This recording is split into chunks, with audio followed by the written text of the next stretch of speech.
Tyler McGhee here, coming from Orange County National.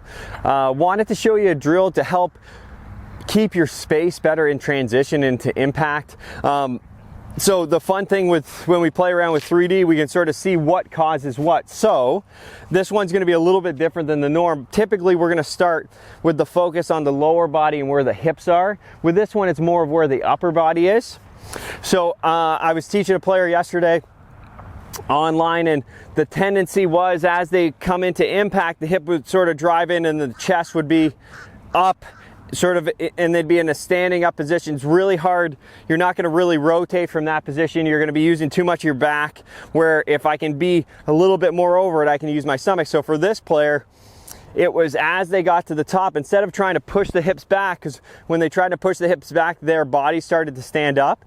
It was more of try to feel like their nose was staying down to help them. So everything's connected to everything, right? As my chest stands up, my hips come in. As my chest stays down, my hips stay out, right? So it's finding the right key for you. So if you've been working really hard on the hips and you find that you're not seeing much change, obviously it could be physical, it could be a range of motion issue with that. If that is the issue, make sure you check out the Vault Performance app.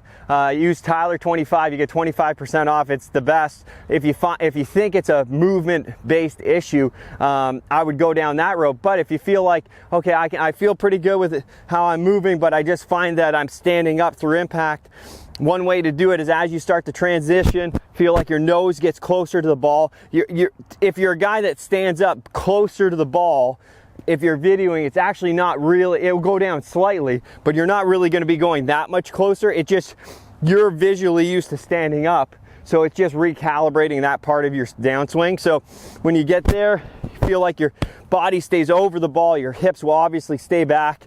It's really easy to get into a good impact position that way. So if I go up to the top again, my pattern would say that be that way. Okay, what's the opposite of that? Okay, the chest is over, really feeling my stomach. My arms are extended in front of my body here. Really easy to get a good strike on it and a good impact position that way. So it's nice actually, and that was the feedback that I got from the player yesterday. Oh, it really feels like my stomach's engaged. Again, if I'm used to standing up this way, that's gonna activate more of the muscles around the lower back and the spine. Hard to rotate, they don't want you to rotate, so this is, you're gonna be using a lot more of your stomach into this arms extended position with your chest down. You see a lot of really good ball strikers in that position. I hope that helps. If you need any more specific help for your game, check out tylermcghiegolf.com.